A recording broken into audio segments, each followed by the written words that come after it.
नमस्कार, मैं हूं पुलवा राजपूत और आप देख रहे हैं धमतरी शहर का प्रतिष्ठित न्यूज चैनल DNA। आइए जानते हैं क्या है धमतरी शहर के आज का हाल।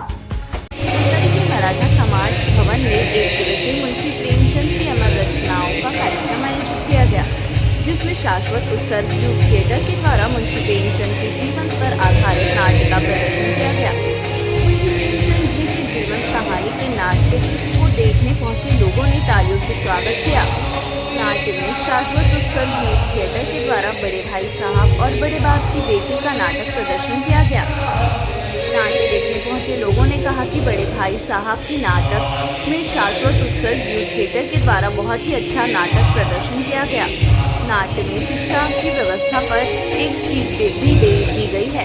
बताया गया कि लोग पढ़ाई की बातें करते हैं, जबकि पढ़ाई के साथ खेल कूद और अन्य गतिविधियां हैं।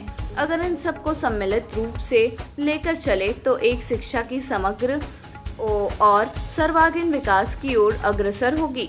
यह बातें मुंशी प्रेमचंद की अमर रचनाएं अपने बड़े भाई साहब का नातिक में बताया गया है। कुछ लोगों ने बताया कि बड़ी घर की बेटी के नाट्य में बताया गया है कि बड़े घर की बेटी किस तरह से होती है और किस तरह से सामंजस्य बनाकर रखना है, यह नाट्य में बताया गया है। मराठा मंगल भवन में जो नाट्य का प्रदर्शन किया गया उसके बारे में बताइए। जो बड़े भाई साहब की जो नाट्य उसके बारे में। बड़े भाई साहब की जो प्रस्तुति हम लोग देखे, बहुत एक अच्छा प्रयास उत्सर्ग सेवा समिति का, हमारे सभी साथियों का, कलाकारों का, जिसमें शिक्षा की जो व्यवस्था पर एक चोट है कि आज हम केवल पढ़ाई की बातें करते हैं, जबकि पढ़ाई के साथ खेल कूद और जो अन्य गतिविधियां हैं, यदि हम सबको सम्मिलित रूप से लेकर के चलें तो एक बच्चों का जो हम कहते हैं कि समग्र और सर्वांगीण विकास की जो बात है, उस बात को रेखांकित किया गया है। और एक अच्छा प्रयास है मंच के माध्यम से शिक्षा व्यवस्था में हम एक अच्छा प्रयास करें। स्कूल के शिक्षकों को, बच्चों को एक प्रेरणा की बात यहाँ पर दी गई है। बहुत अच्छा प्रस्तुति है। मराठा मंगल भवन में जो कार्यक्रम हुआ है उसके बारे में बताएंगे क्या? मुंशी प्रेमचंद जी की रचनाओं पर आधारित एक जीवंत नाट्य कला का मंचन आज मराठा मंगल भवन में हो रहा है, जिसमें शाश्वत उत्सर्ग युग थिएटर ग्रुप धमतरी एवं मराठा समाज के संयुक्त तत्वावधान में एक कार्यक्रम रखा गया है, जिसमें शिक्षा से संबंधित रचनाएं हैं, पारिवारिक रचनाएं हैं, जिसको यहाँ देखकर सुनकर सीखने की आवश्यकता है और सीखकर अपने में पालन करने की आवश्यकता है। आज ये बहुत बड़ी सीख दे के गया है और मराठा समाज के सभी सदस्य यहाँ पे उपस्थित हैं और शहर से भी महिलाएं एवं पुरुष बड़ी संख्या में यहाँ पे उपस्थित हैं। इसमें क्या क्या नाट्य दिखाया गया? जो बड़े भाई साहब की नाट्य है इसमें क्या उद्देश्य झलक कर आया? आज के जो पारिवारिक माहौल है, जिसमें घरों में कलह झगड़ा ये सब हो रहा है छोटी छोटी बातों पे, उसका ये जीवंत एक स्वरूप दिखाया गया है और इससे हमको बहुत कुछ सीखने को मिला है। जो देखने आए हैं वो लोग बहुत कुछ सीख लेके यहाँ से। आज बड़े घर की बेटी के बारे में जो नाट्य प्रदर्शन किया गया वो बहुत ही अच्छा रहा, क्योंकि उसमें बड़े घर की बेटी का जो रोल अदा की थी उसका रोल तो बहुत अच्छा रहा। उस नाट्य से हमें ये सीखने को मिला कि वास्तव में चाहे वो बेटी छोटी घर की हो या बड़ी घर की हो, सबसे बड़ा संस्कार होता है। तो उस नाट्य से हमें यही सीखने को मिला कि संस्कार बड़े होते हैं, चाहे वो बेटी छोटी घर की हो या बड़ी घर। आज नाट्य शिविर उत्सर्ग संस्था द्वारा बड़े घर की बेटी और बड़े भाई साहब, ये बहुत ही, मैं तो सोचती हूँ यथार्थ के धरातल में लिखी गई प्रेमचंद जी की अद्भुत कहानियाँ हैं। वैसे तो वो कहानी सम्राट, उपन्यास सम्राट माने जाते हैं, परंतु उनकी कहानियों का नाट्य मंचन करना और वो भी मतलब एकदम सहज रीति से, तो सचमुच ऐसा हमारा धमतरी नगर का सौभाग्य है जहाँ ऐसे नाट्य मंचन करने वाले उत्सर्ग समिति के समर्पित कलाकार हैं, जिनकी भावभंगिमा, जिनके आचार मतलब वहाँ का प्रस्तुतिकरण देखकर एकदम ऐसा लग गया कि हम सचमुच उस कहानी को पढ़ रहे हैं और जीवंत हो उठी थी वो कहानी। क्या उद्देश्य दिखा इसमें नाटक? इसमें बड़े घर की बेटी में उन लोग जैसा कि आप जानते हैं प्रेमचंद जी ग्रामीण परिवेश और भारतीय संस्कृति और सभ्यता को अपने नाटक के द्वारा लोगों के अंदर जीवंत बनाए रखना चाहते थे। तो बड़ी घर की बेटियां कैसे होती है और किस तरह से उनको सामंजस्य रखना चाहिए, उसी प्रकार से बड़े भाई साहब और भाई भाई के अंदर परस्पर कितना प्रेम और सम्मान आपस में होना चाहिए और जो ओहदा हमारे भारतीय संस्कृति और सभ्यता में है उसको बरकरार रखते हुए अपना जीवन को आगे बढ़ाना चाहिए ताकि आपस में भाईचारा और प्रेम बना रहे।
मेरा तो दम ही निकला जा रहा है। मैं नहा कर आता हूँ, इसे मेरे लिए पका दो। अरे जल्दी करके आओ ना, भूख के मारे दम निकल जा रहा है।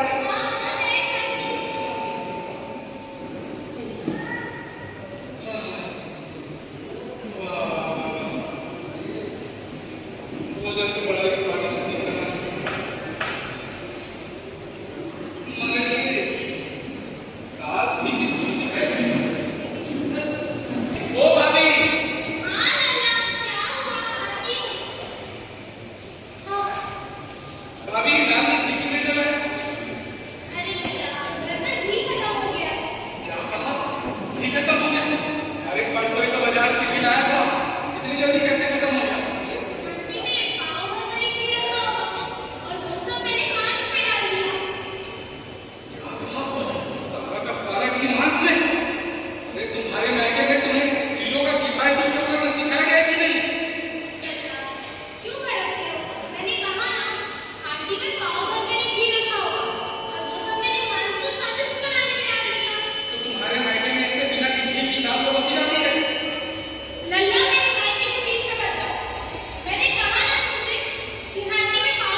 भिखारी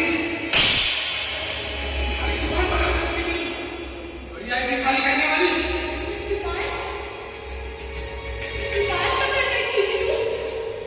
आज तुम्हारे भैया यहाँ होते तो तुम्हें पता सिखाते ना लाया ना खाया हमारा नहीं था ना काम का ना पानी का नालायक नकारा मैं नालायक हूँ हाँ हो तो मैं तुम्हें भी देखूंगा और तुम्हारे पति को भी देखूंगा बड़ी आई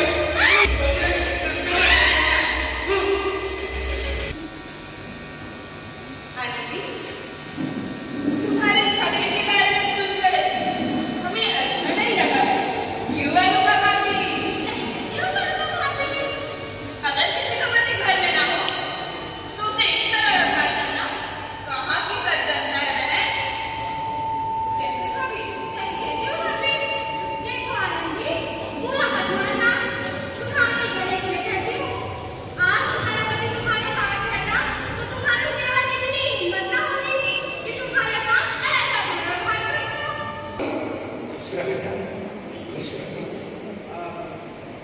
क्या बात है बाबू आपकी तबीयत ठीक है ना? सब ठीक है, सब ठीक है। नहीं कुछ नाशाद लग रहे बाबू कुछ बात? अरे बेटा तो क्या है आराम करो सुबह बात करते हैं।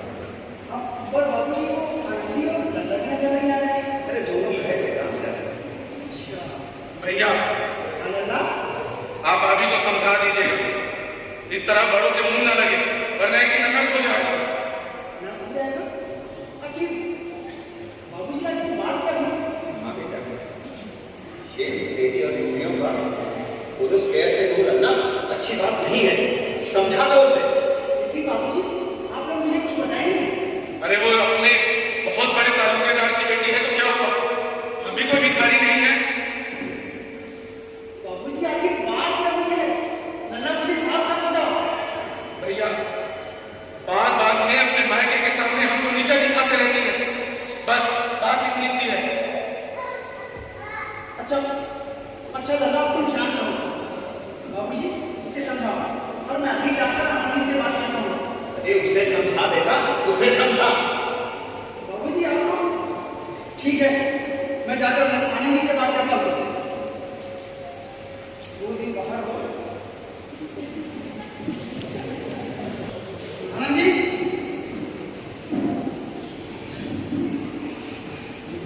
आ गए अपने भाई की तरफ आनंदी आनंदी ये तुमने घर में क्या प्रॉब्लम मचा रखा है? जिसने तुमसे यहाँ आग लगाई है उससे ज्यादा क्यों नहीं पूछते अरे तुमने मुझे कुछ बताएगा भी क्या आखिर बात क्या हुई है? और आनंदी तुम इस तरह गर्म ना हो मुझे साफ साफ बताओ कि बात क्या हुई है? क्या करूं ये सब मेरे ही हाथ लगा फेर है वरना वो गंवार छोकरा जिसे चपरासीगिरी करने का भी सबूत नहीं वो मुझे खड़ाऊ से मारकर क्यों ना करता क्या कहा? लल्ला ने तुम्हें खड़ों से मारा? आनंदी मुझे सब बात बिल्कुल साफ साफ बताओ। परसों आपके लाडले भाई ने मुझसे मांस पकाने को कहा हांडी में घी पाव भर से अधिक का था वो सब मैंने मांस में डाल दिया जब खाना खाने बैठा तो कहने लगा दाल में घी क्यों नहीं बस इसी बात पर मैंने मायके को बुरा भला कहने लगा मुझसे तनिक का ना हो और मैंने कह दिया कि इतना घी तो मेरे मायके में नौकर चाकर चटकर जाते हैं फिर क्या बस इसी बात पर कन्याएं ने मुझ पर खड़े होकर बरसात कर दी वो तो मैंने अपने हाथ से रोक लिया वरना मेरा सर फट जाता देखो देखो मुझे चोट भी आई है इसकी ये मजाक कि मेरे ही घर में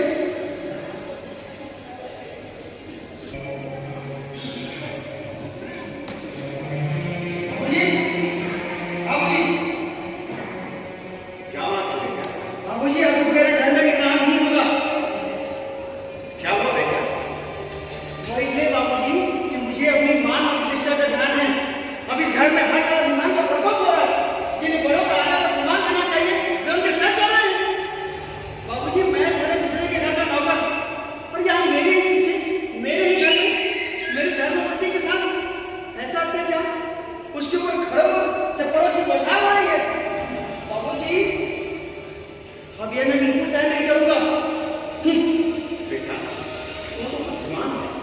पढ़ा लिखा। अरे स्त्रियां ऐसे ही घर का नाश करती है। अरे इनको ज्यादा मुंह लगाना अच्छी बात नहीं है बेटा, अच्छी बात नहीं है। इतनी तो जो मुझमें भी है बाबूजी। और आप तो जानते हैं ना बाबूजी कि मेरे समझाने पर इस गांव के कितने घर समझ गए। और यहाँ मेरे ही पीछे मेरे धर्मपत्नी के ऊपर ऐसा अत्याचार। बाबूजी मैं ये बिल्कुल बर्दाश्त नहीं करूंगा। ऐसी बात नहीं है बाबूजी, उसके आविवेक और क्रूरता के कारण, स्त्री के कारण। वो तुम्हारा छोटा भाई अगर गलती करता है उसे कान पकड़ो, अरे सुधारो उसे। अरे कौन रोका है तुम्हें? भाई बाबूजी बस, अब फैसला हो चुका है। अब तो इस घर में मैं रहता या वो आपकी हानि, और अब तो मैं उसकी सगली भी नहीं दे दूंगा। अब तो इस बात समझ में नहीं है तो ठीक, वरना मैं उसकी सगली भी नहीं दे दूंगा। अब तो बात समझ आ गई।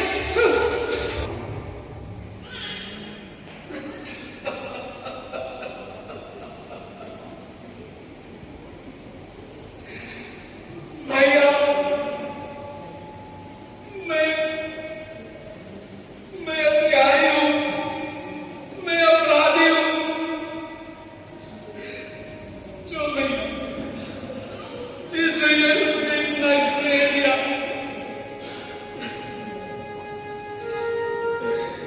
आज उन्हीं का दिल दुखाया है मैंने।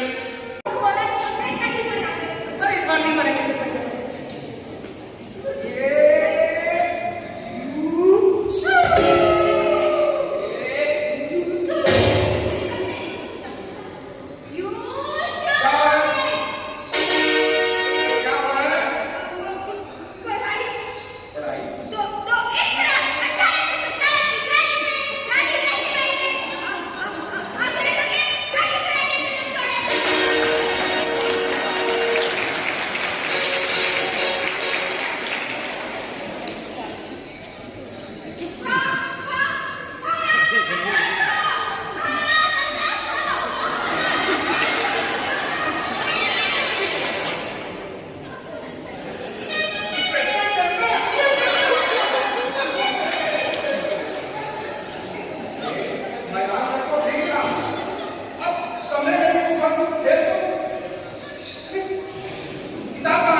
से यहाँ तक एक एक शब्द रख लेना, एक शब्द इधर का ऊपर नहीं होना चाहिए। अभी मैं लाइब्रेरी से आता हूँ, फिर पूरा सबक सुनूंगा, ठीक है? अरे सुनो, नहीं जाना नहीं, ठीक है?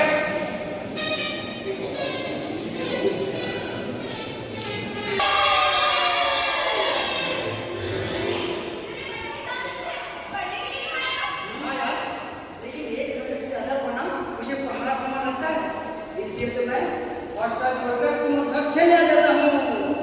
चलो। हाँ, क्या करेंगे? मेरी बात। चलो।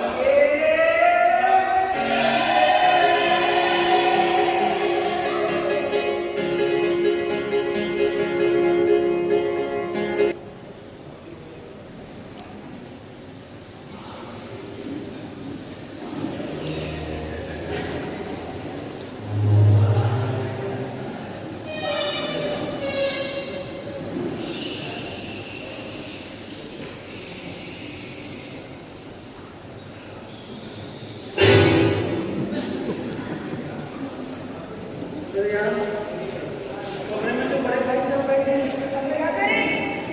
उनको नौकरी देखकर मेरे तो प्राण सूख जाते हैं। कमरे में जाती ही उनका पहला सवाल होगा, कहाँ थे? और मैं कुछ नहीं कर पाता। अरे तुम तो बोल दिया करना, मैं खेल लिया करना। बताओगी क्या?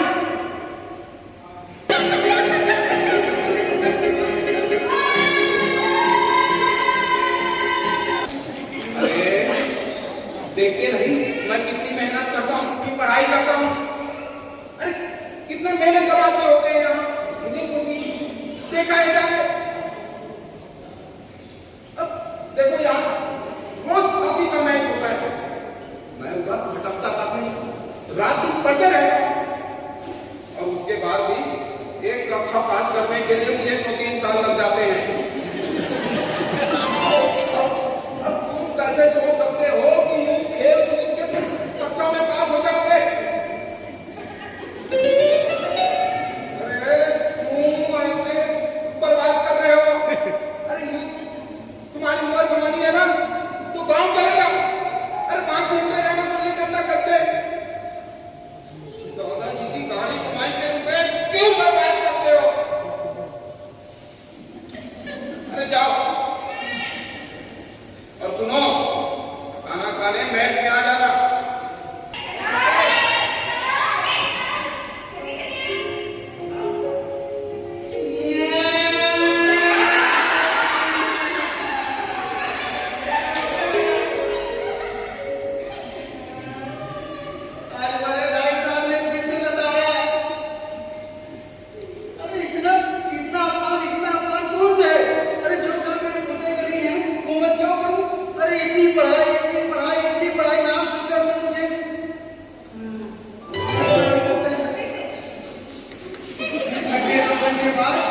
निराशा के बादल छट जाते हैं और मैं मन ही प्रण कर लेता हूँ कि अब ऐसा कोई काम नहीं करूंगा कि भैया मेरी नसीहत करें। चलो एक काम करते हैं, चटपट एक टाइम टेबल बना डालते हैं। क्योंकि मेरे बड़े भाई साहब कहते हैं किसी भी काम को करने से पहले उसकी योजना बनाना जरूरी है, समझे? अब तेरे इस टाइम टेबल में खेलने का समय होगा। टाइम टेबल में सिर्फ पढ़ना होता है, समझे? चलो सुबह 6 बजे उठना और उठकर पढ़ने के लिए बैठ जाना।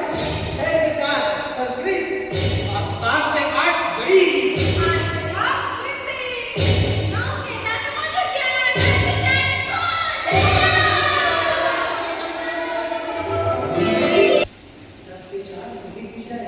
उसके बाद 4 से 5 गोल, 5 से 6 इतिहास और 6 से 7 बड़े भाई साहब की तरह टहलना।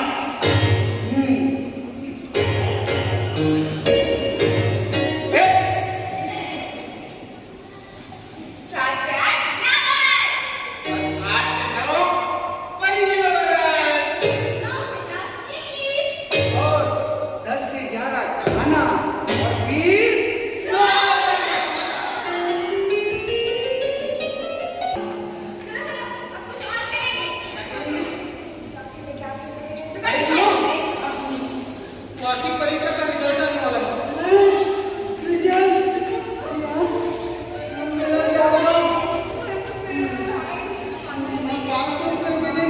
चलो एक काम करते हैं, रिजल्ट लेकर आते हैं। चलो चलो चलो चलो। अरे चलो बैठो बैठो बैठो और पढ़ो। अरे मेहनत करोगे तो पास हो जाओगे, ठीक है? मैं अपना रिजल्ट देख के आता हूँ।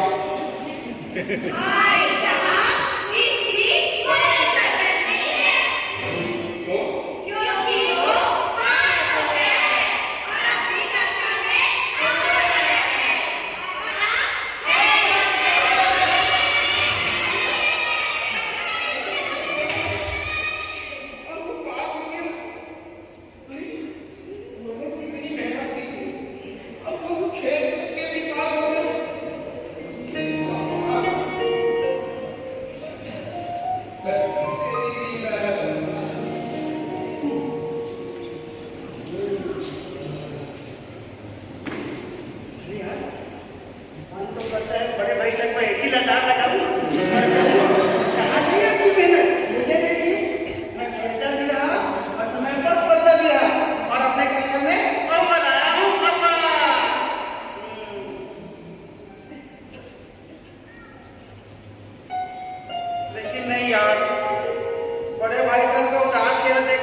ऐसे सम्राट को चक्रवर्ती सम्राट कहते हैं।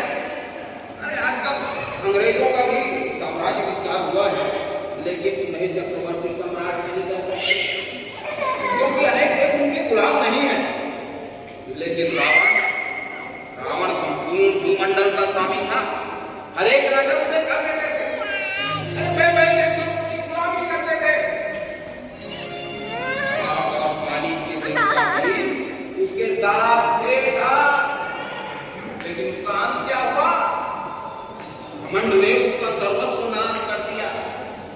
अरे अंत भी मिल गया, ऐसे भी तो बढ़ चुके आगे। अरे बढ़ना है तो घमंड त्यागना पड़ेगा। सोच रहे होगे कि तुम मेहनत करके पास हुए हो। नहीं भाई साहब, अंधे के हाथ पटेल लग गई है, और अंधे के हाथ पटेल एक बार लगती है, बार बार नहीं, समझे? करते रहोगे ना तो हो गया तुम्हारा पंखा था। अरे लाला, मेरी कक्षा में आओगे ना तो दांतों गले पसीना आ जाएगा। अरे जब ज्योमेट्री और लोहे के गले चबाने पड़े, इंग्लिस्तान का इतिहास पढ़ना पड़ेगा। अरे 10-10 अरे दर्जनों जेम्स और विलियम्स हुए हैं। तो ये थी हमारे धमतरी शहर की ताज़ा तरीन खबरें। और भी ताज़ा खबरों के लिए बने रहिए डीएनए न्यूज के साथ। धन्यवाद। 5 साल बेमिसाल, आपकी आवाज हमारी पहचान, सच की ताकत, निष्पक्षता का वादा। डीएनए न्यूज के 5 साल का शानदार सफर, हर मुश्किल दौर में आपके साथ डीएनए न्यूज। 5 साल से आपकी आवाज, खबर जो मायने रखती है आपके लिए, वो दिखाता है डीएनए न्यूज।